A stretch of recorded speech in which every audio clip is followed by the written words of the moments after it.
Hello दोस्तों, देखिए आज हम लोग ना बातचीत पाठ के बारे में देखते हैं। इस बातचीत पाठ में जो पूरा इसका डिटेल है आप इसको अंत तक देखिएगा और साथ ही इसका जो है नोट्स वगैरह सब करते चलिए। देखिए इसमें हम सारांश भी किए हैं और इसका ऑब्जेक्टिव भी किए हैं। ठीक है, तो देखिए शुरू करते हैं।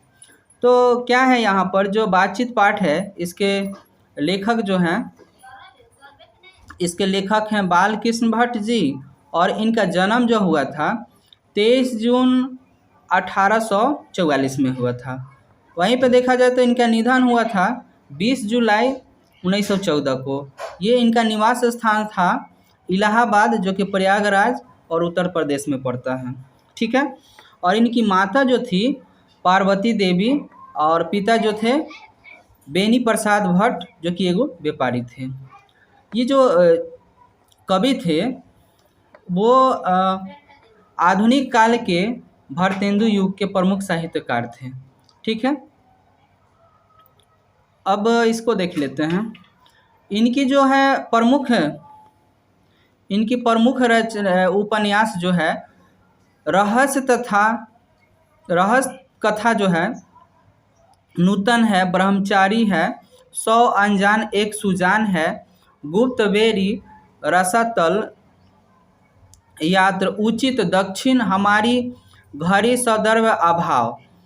और जो नाटक इनकी है, जो प्रमुख है नाटक देख लीजिए, वेनिस हार, शिशुपालवध, चंद्रसेन, सीता, वनवास, पतित, पंचम, मेघनाथ वध, एक रोगी और एक वैध बाल, उसके बाद बाल विवाह। ये इनकी प्रमुख जो है नाटक है। निबंध लगभग वो 1000, जो कि भट्ट निबंध माला, जो कि निबंध संग्रह भी कहा जाता है। ठीक है, अब देखिए दोस्तों जो है इसका हम लोग सारांश देख लेंगे। ठीक है, चलिए देख लेते हैं। सारांश इसका क्या है? बातचीत जो है आधुनिक निबंध है, जो कि आधुनिक काल के प्रसिद्ध निबंधकार बालकृष्ण भट्ट द्वारा लिखा गया है। इसमें वाक शक्ति लेखक ने ईश्वर की वरदान बताया है। बालकृष्ण जी कहते हैं कि वाक शक्ति अगर मनुष्य के ना होती तो ना जाने इस गूंगी दृष्टि का क्या हाल होता। वे कहते हैं कि बातचीत में वक्ता जो स्पीच की तरह ना खराच जाहिर करने का मौका नहीं दिया जाता है। वो कहते हैं कि जैसे आदमी को जिंदगी मज़ेदार बनाने के लिए खाने पीने, चलने फिरने इत्यादि की ज़रूरत होती है, वैसे ही बातचीत भी अति आवश्यक है। वो बोलते हैं कि इससे चित्त हल्का होता है। जो मन होता है ना, अगर बातचीत अगर नहीं करेंगे तो लगेगा कि बोझ बना हुआ है, इसलिए ये बातचीत करना ज़रूरी है। और मवाद जो हृदय में जमा रहता है वह भाप बनकर उड़ जाता है। देखिए इसमें बेन जॉनसन जो होते हैं वो कहते हैं कि बोलने से ही मनुष्य के रूप के साक्षात्कार होता है। यानी वो कह रहे हैं कि अगर जो व्यक्ति बोलबे नहीं करेगा तो पता ही नहीं चलेगा कि वो कितना पढ़ा लिखा है, उसका साक्षात्कार क्या है, ये पता नहीं चलेगा। अगला जो बात यहाँ पे बताया जा रहा है, लेखक जो बातचीत के प्रकार भी बताए हैं। एडिसन मानते हैं कि असल बातचीत दो व्यक्तियों से हो सकती है, अर्थात जब दो लोग बात करते हैं तभी वो अपने मन की बात को, दिल की बात को खोल देते हैं। लेकिन अगर तीसरा व्यक्ति अगर आ जाता है तो फॉर्मेलिटी पूरा किया जाता है, क्योंकि तीसरा व्यक्ति बात कोई जानता है ना, तो ये बात दूर तक फैल जाती है। इसीलिए असल बातचीत जो है दो व्यक्ति को ही बीच में हो सकती है। तो अगला क्वेश्चन है, लेखक कहते हैं कि यूरोप के लोग में बातचीत की एगो हुनर है, मतलब कला है, जिसको हम लोग बोलते हैं आर्ट ऑफ कन्वर्सेशन। इनके प्रसंग के सुनकर कान को मतलब सुख मिलता है, यानी मीठी मीठी जो बात लोग बोलता है तो उसको सुन के अच्छा लगता है। अतः बालकृष्ण कहते हैं कि हमें अपने अंदर ऐसी शक्ति पैदा करनी चाहिए जिससे हम अपने आप बातचीत कर लें, और यही बातचीत का उत्तम तरीका है। कहने का मतलब है ना आत्मवार्तालाप होना चाहिए आदमी को। ये एक ऐसा बातचीत करने का तरीका होना चाहिए कि खुद से पहले बात कर लें और तभी जाके वो अच्छा बातचीत कहलाता है। ये उत्तम तरीका है।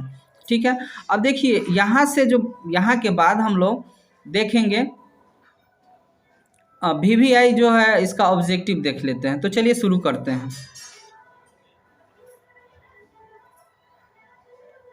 यहाँ आंसर है आपके सामने, कोई बात नहीं, वैसे देख लेते हैं। बातचीत शीर्षक निबंध के निबंधकार कौन है? तो इसका राइट आंसर आपको पता है, डी है, देख लीजिए, बालकृष्ण भट्ट है। बालकृष्ण भट्ट का जन्म कब हुआ था? तो राइट आंसर इसका ए है। अगला है, कौन सी रचना बालकृष्ण भट्ट की है? तो ये इसकी रचना जो है इनकी है रेल की बिकट खेल। अगला जो क्वेश्चन है, बातचीत साहित्य की कौन सी विधा है? तो ये निबंध है, पता है सबको। बालकृष्ण भट्ट किस काल के रचनाकार हैं? तो आधुनिक काल के हैं, अभी जो बात हुआ था।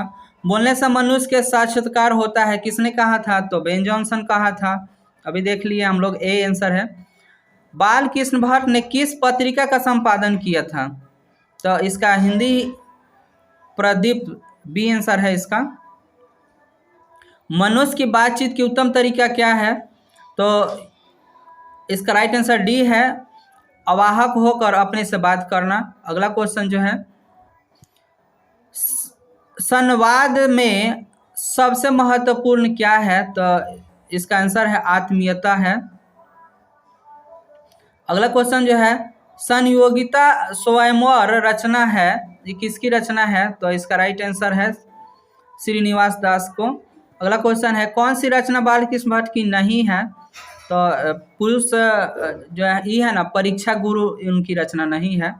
उसके बाद है, कौन सी रचना बालकृष्ण भट्ट की है? तो रेल की विकट खेल देख लिए थे हम लोग, वही है। अगला क्वेश्चन जो है, बालकृष्ण भट्ट किस युग के रचनाकार है? तो भट्टेंदु युग के हैं रचनाकार। रॉबिन्सन क्रूसेन ने 16 वर्ष की उपरांत किसके मुख से एक बात सुनी? तो इसका राइट आंसर है फ्राइडे के। बातचीत के माध्यम से बालकृष्ण भट्ट क्या बताना चाहते हैं? तो बातचीत की शैली बताना चाहते हैं। अगर देखिए आपको इस तरह का वीडियो चाहिए तो ज़रूर बताइएगा। Thanks for watching.